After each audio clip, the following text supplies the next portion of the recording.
Magandang araw sa inyong lahat. Tawagin na lamang ninyo ako sa pangalang Bebeng at ako ay taga Bohol.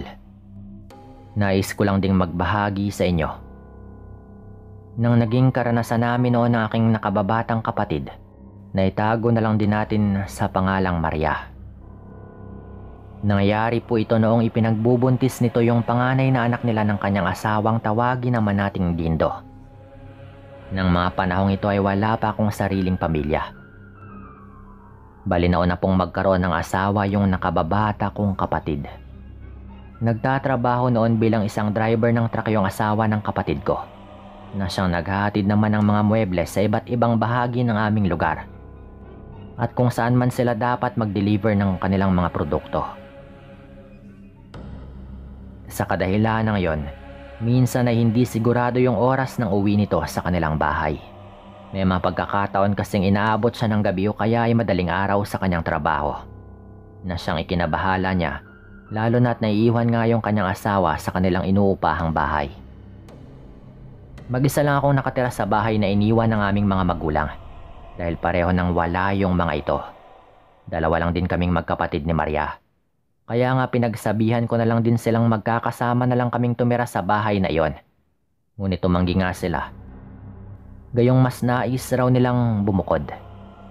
Wala rin akong nagawa noon kung hindi yung suportahan na lang din yung kanilang desisyon. Gayong mas mabuti nga rin yon at nang maging maalam na rin sila sa buhay mag-asawa. Pero dahil nga sa pangangamba ni Dindo para sa kanyang mag-ina, lalo na't nasa 5 buwan na rin itong buntis, kaya't napagpasyahan nga nilang mag-asawa na kausapin ako upang samahan muna yung aking kapatid sa bahay na inuupahan nila. Sinabi rin nila sa akin noon yung tungkol sa trabaho ni Dindo, kaya wala na rin akong nagawa noon kung hindi yung pansamantalang samahan yung aking kapatid sa kanilang tirahan. Nung nasa bahay na nga nila ako nakatira noon, wala naman akong napapansing kakaiba sa kanilang paligid. Tahimik lang lalo tuwing gabi. Kaya kahit na 2 lang kami sa loob ng bahay ay hindi naman kami nababahala. Napapadalas na rin noon na ginagabi ng uwi si Dindo. Pero hindi na nga ito nag-aalala ng husto, gayong alam niyang meron ng kasama yung kanyang asawa. Lumipas nga yung mga linggo at wala talaga akong nararamdamang kakaiba kahit na gabi. Inaasahan ko rin po kasi noon na may mga paramdam ng mga aswang o tiktik sa aking kapatid. Gayong buntis na nga ito at ilang buwan na rin yung kanyang tiyan. Ngunit wala naman kaming nararanasan noon. Pero isang gabi, sa hindi inaasahan, na yun nga yung unang pagkakataon na merong nagparamdam sa aking kapatid. Maimbing na nga noon yung tulog ko sa aking kwarto habang si Maria naman ay natutulog rin sa silid nilang mag-asawa. Nalimpungatan ako noon dahil nakarinig nga ako ng ingay sa pintuan ng kanilang bahay. Minatsagan ko muna yon at pinakinggan ng maigi dahil inakala ko rin na si Dindo lamang yung may gawa ng ingay na yon, dahil nga baka nakauwi na rin ito. Noong una, hindi ko na muna pinansin yon at hindi na rin ako lumabas pa ng kwarto dahil iniisip ko na yung asawa talaga yon ng kapatid ko, kaya't hindi nga ako nag-abala pa upang tignan. Yun nga lang, walang tigil yung mga pagkaluskos doon, kaya't nangunot na rin yung aking noo. Sa pagkakaalam ko kasi, kapag nakauwi na si Dindo, ay talagang iniiwasan nga nito yung makagawa ng kahit na anong ingay dahil ayaw niyang magising kami sa aming pagtulog. Dahil doon, mabilis akong tumayo sa aking higaan at lumabas na nga rin ako ng kwarto. Agaran kong tinungo yung pintuan at habang papalapit ako doon, ay palakas naman ang palakas yung mga kaluskos na aking naririnig. Yung tipong parang gusto na nga nitong sirain yung pintuan ng bahay. Batid kong hindi si Dindo yung may gawa nun, gayong hindi naman ganoon yung asawa ng aking kapatid tuwing umuuwi ito.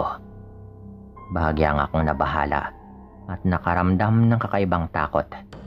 Kaya't sa halip na lumapit sa pintuan ay nagtungo na muna ako sa kusina upang kumuha ng patalim at pati na rin asin. Saktong pagkabalik ko naman noon, ay nakita kong naglalakad na papalapit si Maria sa pintuan.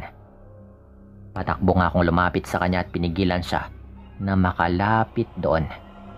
Nagtaka pa si Maria dahil sa aking ginawa, kaya't sinenyasan ko nga siyang manahimik na muna.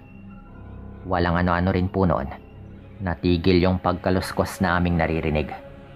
Binulungan ko naman yung aking kapatid na kung iniisip niyang asawa niya yung may gawa nun ay baka nagkakamali siya. Gayong malakas nga yung kutob kong aswang yung umaaligid sa bahay. Pagkarinig niya ng ganoong kataga, ay nakitaan ko agad ng takot yung kanyang mga mata. Ibinigay ko sa kanya yung asin at pinaupo ko na muna ito sa may upuan. Nagmatsyag rin kaming dalawa ng mga oras na yon habang ako ay sinubukan pang lumapit sa pintuan upang sumilip sa may labas at alamin kung ano nga bang nangyari doon. Pagkasilip ko naman ay wala akong nakita doon. Kahit papano ay nakahinga naman ako ng maluwag dahil inakala ko na baka umalis na rin yung kung ano mang nilalang na gumagawa ng ingay doon sa may pintuan. Pabalik na nga ako noon sa kinaroroonan ni Maria nang bigla kong makarinig ng mahinang paghuni ng tiktik. Mahina lang yon at walang tigil kaya't alam kong nasa paligid lang din yon ng bahay. Sinenyasan ko si Maria na huwag maingay at manatili lamang sa aming kinaroroonan. Nagtagal ng ilang minuto yung ingay na yon bago tumahimik yung paligid. Nagkatinginan kami noon ng aking kapatid habang minamatsyagan pa rin yung mga susunod na mangyayari. Pareho kaming nagulat noong may kumatok sa pintuan ng bahay habang tinatawag nga yung mga pangalan namin. Batid kong si Dindo na po yon, kaya't dali-dali akong nagtungo sa pintuan upang pagbuksan ito. Bumungad naman yung asawa ng aking kapatid na tila hinihingal at parang galit. Tinanong ko nga siya kung ano nga bang nangyayari, ngunit hindi na nga siya tumugon pa sa akin noon at kumuha na lang siya ng itak sa aming kusina. Lumabas ka agad ito ng bahay at sumisigaw ito roon na animoy merong kaaway. Nilibot niya yung buong bahay habang tila may hinahamon na kung ano. Mapapansin nga sa tinig nito ang labis na galit habang sumisigaw. Dahil nagtaka nga ako kung ano nga bang nangyayari kay Dindo, sinubukan kong silipin ito sa bintana. At ganoon na lang yung aking takot nang makita kong nasa likuran nga nito yung isang malaking pusa na kulay itim. Alam kong hindi normal yung hayop na yon dahil tila may kung anong binabalak din ito sa asawa ng kapatid ko. Napasigaw na nga ako noon kay Dindo na merong malaking pusa sa kanyang likuran. Napatingin sa gawi ko yung malaking pusa at kitang-kita ko yung nagbabaga nitong mga mata. Saktong paglingon ng asawa ng aking kapatid, sinunggaban nga siya ng malaking pusang yon. Dahil hindi siya nakapaghanda sa pagsugod nito, ay nagawa nga siyang kagatin ng malaking pusa sa kanyang kanang braso. Napahiyaw noon si Dindo, kaya't labis nga kaming nag-alala ng aking kapatid. Na noon ay kasama ko na ring nakasilip sa bintana. Nakita pa naming parang dinudumog na nga ng malaking hayop na yon yung asawa ng kapatid ko. Kaya't nabitawan nga nito yung hawak niyang itak at natakot na kami sa posibleng mangyari dito. Pinagsabihan ko naman yung aking kapatid na manatili lang siya sa bahay at tutulungan ko yung kanyang asawa. Wala naman itong nagawa kung hindi yung tumango na lamang at kumuha nga ako ng buntot ng pagi at asin at saka nga ako lumabas ng bahay dahil meron naman silang mga ganong pangontra sa kanilang bahay.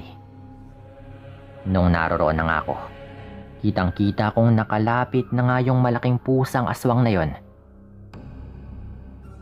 sa asawa ng kapatid ko.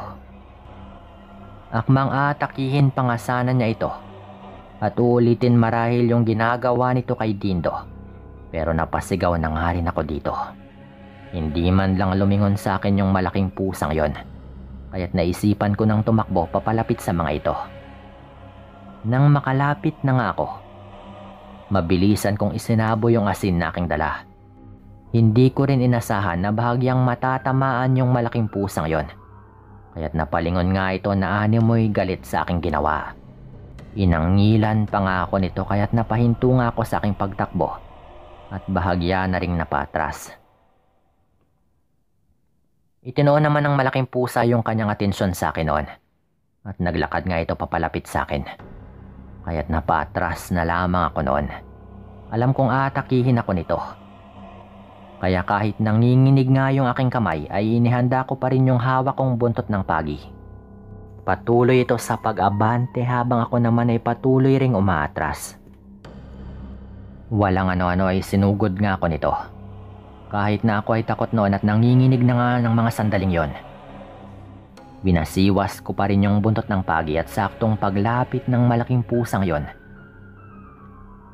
ay natamaan ko ito sa kanyang mukha. Napahiyaw ito at hindi na nga nagawang makalapit pa sa akin gayong nawalan din po ito ng balanse nang tumama sa kanya yung buntot ng pagi na inilatigo ko nga sa kanya. Doon ko nga napagtanto na talagang isa nga sa kahinaan nila yung buntot ng pagi. Marahil, labis yung sakit na naidulot ng buntot ng pagi sa kanyang mukha, kaya't hindi nga kaagad ito nakabawi sa aking pag-atake. Nagkaroon ako ng pagkakataon na lapitan ito at magkakasunod ko siyang nilatigo dahil yung galit na yung nangibabaw sa akin noon na parang nawala na yung takot na aking nararamdaman. Natamaan ko ito sa kanyang likuran. Kaya tanging paghiyaw lang yung nagawa nito at bahagya ng napapadapa sa lupa. Nang mga sandaling yon ay nakabangon na rin si Dindo. Kaya't mabilis siyang lumapit sa akin at kinuha niya yung buntot ng pagi. Kaya't mabilis nga siyang lumapit at kinuha niya yung buntot ng pagi. Pinapasok na ako nito sa bahay upang bantayan daw si Maria at siya na raw yung magpapatuloy sa paglatigo sa malaking hayop na yon. Pero saktong pagkapasok ko sa loob ng bahay, ay narinig kong napasigaw si Dindo. Pagkalingon ko, nakita ko na lang na kinagat ng malaking pusa yung buntot ng pagi kahit pa nasasaktan ito. At nagawa pa nga po niyang atakihin si Dindo at natumba po ito sa lupa. Binitawan kaagad ng malaking pusa yung buntot ng pagi na kanyang kinagat. At paika-ika po itong tumakbo palayo hanggang tuluyan itong nawala sa aking paningin. Mabilis ko namang nilapitan noon yung asawa ng kapatid ko at saka tinulungan nga itong makatayo. Puro dugo na po yung kabilang braso nito dahil sa sugat na tinamo mula sa kagat ng malaking pusang yon. Nanghihina na rin po ito dahil dinumog nga rin siya ng aswang na talagang nananakit na rin yung kanyang katawan. Sa takot na baka pareho nga kaming balikan ng aswang at sugurin sa ganoong sitwasyon, ay pumasok na rin kami sa loob ng bahay. Ginamot naman namin yung sugat nito at mabuti na nga lang din at hindi naman malalim yung mga sugat nitong tinamo. Sadyang dumugo lang ito dahil napupwersa nga ito sa ilang ulit na pagtama ng sugat dahil ginamit rin niya yung brasong yon upang manlaban sa nilalang. Nang gabing yon, hindi na nga ako nakatulog dahil bukod sa nagmamatsyag ako sa paligid, binantayan ko rin yung aking kapatid at maging si Dindo na noon ay bakas nga yung sakit na nararamdaman dahil sa sugat sa kanyang braso. Mabuti na nga lang at hindi naman bumalik yung naturang nilalang.